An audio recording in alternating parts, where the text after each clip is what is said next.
Before I begin, I must acknowledge that I would not be standing here if not for so many people. At the beginning of that list, being my family, my closest friends, and the teachers and administrators who have advocated for me over the course of my years in the Pennsbury School District. Above all, though, I must thank God. It is my honor to speak to you today on behalf of the Pennsbury High School graduating class of 2020 as your student body president, not to mention as one of the few, if not the first black student body presidents in Pennsbury High School's 72-year history.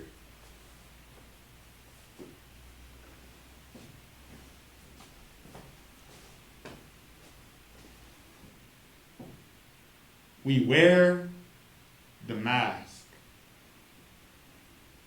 I'm not talking about the annoying mask we have all been forced to wear due to the global pandemic that is sweeping across our nation and the world, leaving behind a path of devastation that we will be tasked to rebuild in the coming weeks, months, and possibly years. The mask I speak of is far worse than the one you see on my face right now. In 1892, an African-American poet by the name of Paul Laurence Dunbar wrote a poem about the mask we wear. 128 years after this poem was written, we still wear the mask. The mask that we wear and the mask that the poem is referring to is the same mask that has been suffocating this country for centuries. The mask we wear took George Floyd's last breath, crying out, "I can't breathe," for so many of us to realize that there was something there covering the face of America. The masks we wear are hard to see and even harder to acknowledge. As wearers of these masks, we are often blind or numb to the mask worn around us and by us. Not because we are vision impaired, but because we do not want to look. Nobody wants to feel that discomfort and uneasiness similar to how I am feeling right now. After all, a mask is not only a disguise, but a shield as well. We wear the mask because we want to hide the blemishes that riddle our skin and the ugliness of our reality. We wear the mask to protect ourselves from the viruses that run rampant in our world. We all wear masks. The mask you wear may be different than mine or the person you are sitting 6 feet apart from, but it is a mask nonetheless. For 17 years, I wore a particular mask. A mask that showed the world, my family, and myself what we wanted to see, but not what was true. After wearing this mask for so long, trying to convince everyone else on top of myself that I was not gay, it became so suffocating. I could no longer breathe with it on. So I took it off.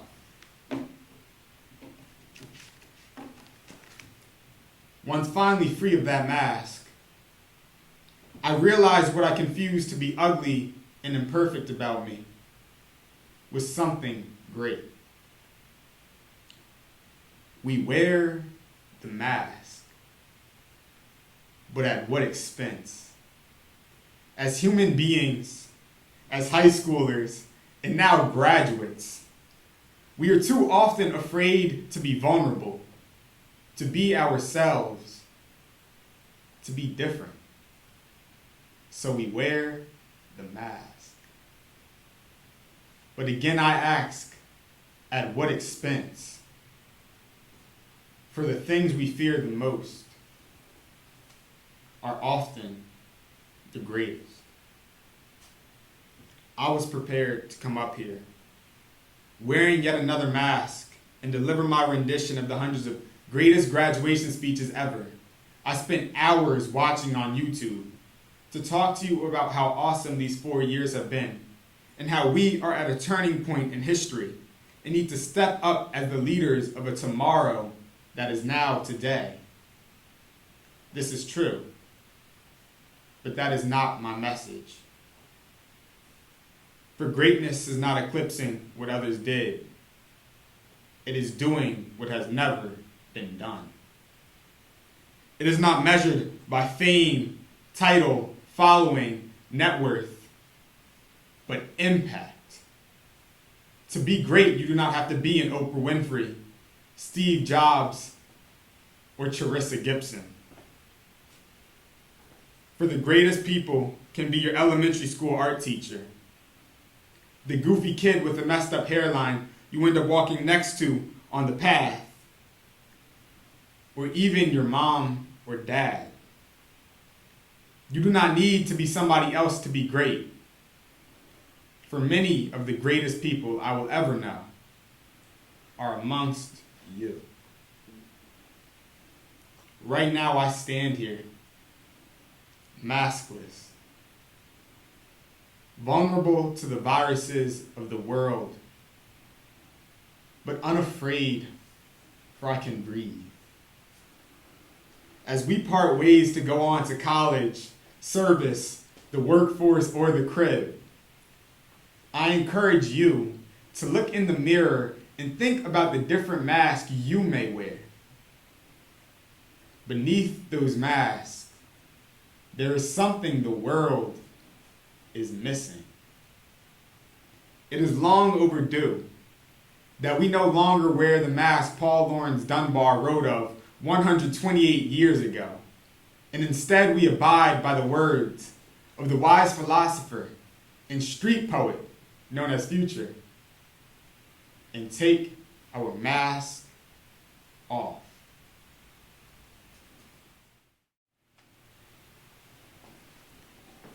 Congratulations, class of 2020. This is our year. 2020 is a landmark year, the most iconic since the turn of the century. A year filled with anticipation and hype. One the world has been waiting for, and one that we have the fortune of graduating in. Futuristic projections from decades ago predicted that mankind would set foot on Mars by 2020. But since then, we haven't made any celestial leaps, as our home remains terrestrial. Another 2020 prediction was that self-driving cars would be whipping on the highways. But unfortunately, for all the cars we nearly crashed in senior lot, the reality that we're still operating our own vehicles is all too real. Evidently, no one had true 2020 vision. As we've learned, predicting the future is impossible. However, as Pennsbury graduates, we know it's possible to help shape it. We shaped a Pennsbury that transcends traditional bounds of high school life. You can't slice and dice this iconic class of 2020 into any arbitrary boxes. Our diverse perspectives built a unique and extraordinary community. A community in which our very own Falcon mascot is also a dedicated mathlete. In which a track star is also a talented artist. In which a marching band member is also a computer genius. and in which varsity athletes also dance for the kids. Throughout our 4 years here at Pennsbury High School, we were the architects of our own future, laying the bricks for the coveted 2020 that would cement our Pennsbury legacy. But although we could not reap the fruits of our labor by relishing the end of our senior year, we created a community that's based on unity. As Atticus Finch taught us all in our freshman year English classes, you never really understand a person until you consider things from his point of view, until you climb into his skin and walk around in it. Whether you rep 19030 or 19067, whether you come from Penwood or William Penn or Charles Bain, there's this common Pennsbury bond that we all gain from our shared experience. A bond that breaks down the barriers of race, gender, religion, political ideology, and socioeconomic status. For our Pennsbury community is a fusion of all of these, where we have grown together to understand, embrace, and support one another, just as Atticus Finch expressed.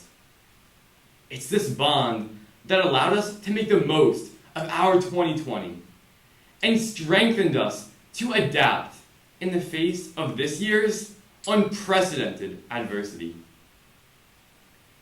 Our 2020 is not what we expected, but we seized our moment when we had it, forging our own path forward, even when that path changed course.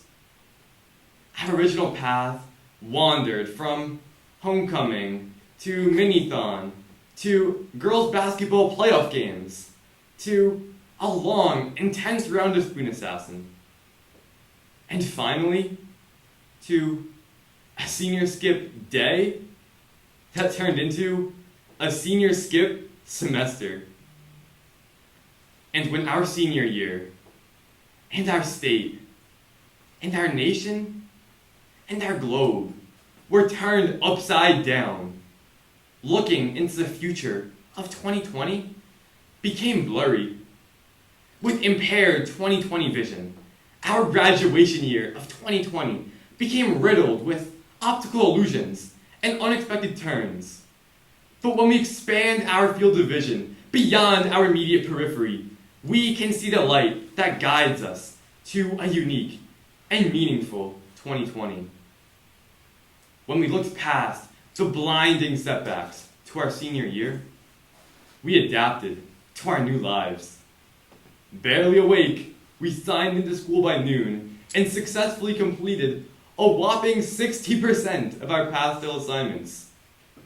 But despite the highly contagious senioritis transmission, and the fact that sometimes we didn't even know what day it was, we continued to build our Pennsbury community, whether it was through Zoom calls, or social media pages honoring our future plans, or controversial Instagram lives, or peaceful protests that brought us all together. Now, unfettered by the bounds of the high school that we know, love, and will miss, we run free into an uncertain future. But our Pennsbury graduating class of 2020 is one that acts in the present, not reacts in retrospect. One that is proactive, not retroactive. One that adapts in the face of unprecedented adversity and overcomes challenges whenever they arise. And one that gained wisdom from the late Kobe Bryant, who proclaimed, everything negative, pressure, challenges, is all an opportunity for me to rise. Close your eyes. You can reminisce upon your 4 years here at Pennsbury High School. All the memories to last a lifetime. All the triumphs we celebrated. all the tribulations we endured. Sure, hindsight may be 20/20, but this is not time to look back. Let's open our eyes wide and look ahead to the vast world that awaits us. Let's continue to use our 2020 vision to shape our future. Congratulations, Pennsbury Class of 2020. Faculty, family, friends, and the graduating class of 2020. I'm grateful for the opportunity I've been given and beyond grateful that we're able to be here today. But we all know that we wouldn't be here without the unrelenting leadership of our administrators, the unabated encouragement of our teachers, and the unwavering support of our families. So on behalf of the class of 2020, I want to say thank you. Over the past 4 years, I've had countless moments to be thankful for. But one in particular stands out from my internship at the Children's Hospital of Philadelphia. Last summer, I saw dozens of patients with Friedreich's ataxia, this rare, recessive, neurodegenerative disease. All ages and all stages. I saw childhoods cut too short. Kids forced to cope with impaired balance and coordination because of their body's failure to produce the protein for taxin. However, refusing to be confined by his disability, one patient managed to fill every room he rolled into with his infectious spirit. That afternoon, he updated my mentor, Dr. Lynch, about school and grades, but the highlight of his excitement was getting his permit and being able to drive. I couldn't help but connect. We shared the same 16-year-old enthusiasm for independence. Yet the semblance was short-lived. His vision charts were analyzed to determine that he would never be able to drive. My vision was temporarily blurred by tears. His was blurred forever. That night, I returned home with a genuine sense of gratitude for everything that I had been blessed with.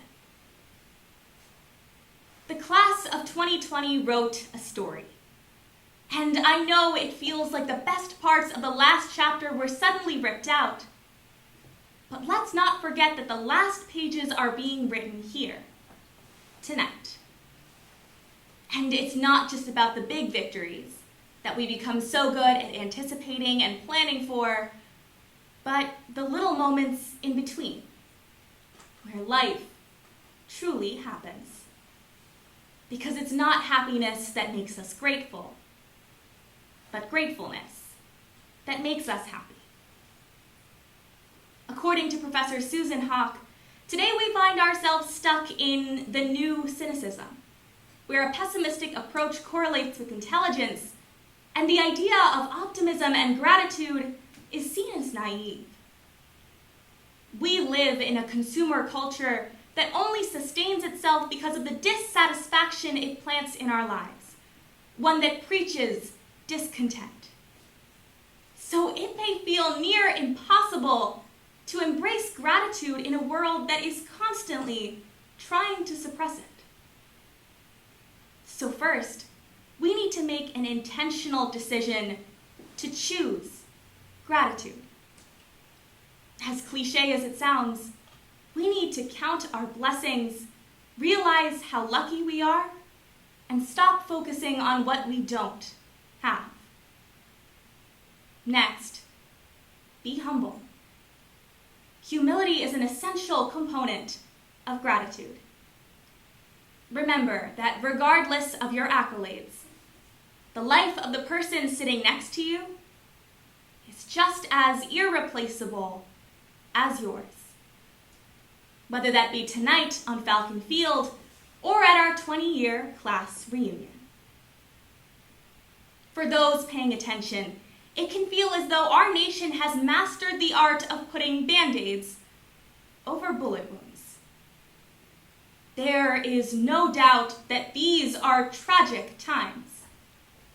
The toll that this novel coronavirus has taken on our healthcare, economy, and lives is unprecedented. Millions of Americans have lost their jobs.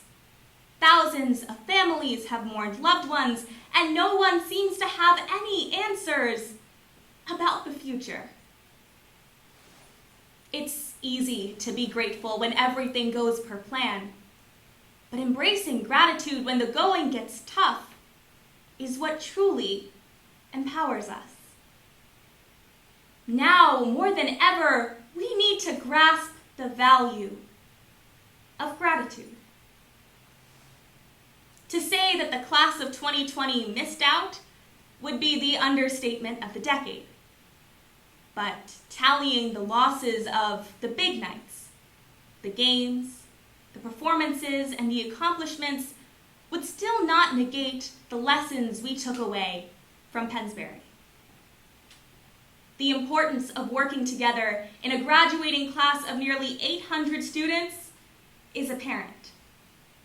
But each one of you is also a testament to standing out for being exactly who you are. Pennsbury prepared us not only for college, but for life. It's not just about the way things end, but what it took to get us here. World-renowned speaker and Toastmasters champion Dr. Morgan MacArthur encourages us to acknowledge the people in our lives that we need to be thankful for. So tonight, when you go home, take out a note card and write down the names of 3 of those people in your life. 3 people without whom you wouldn't be sitting here today. There are a lot of things about high school that we may not remember. But we will never forget the people on our note cards. So I ask you, who is on your note card? And above all else, whose note card are you on? Thank you. Freeze.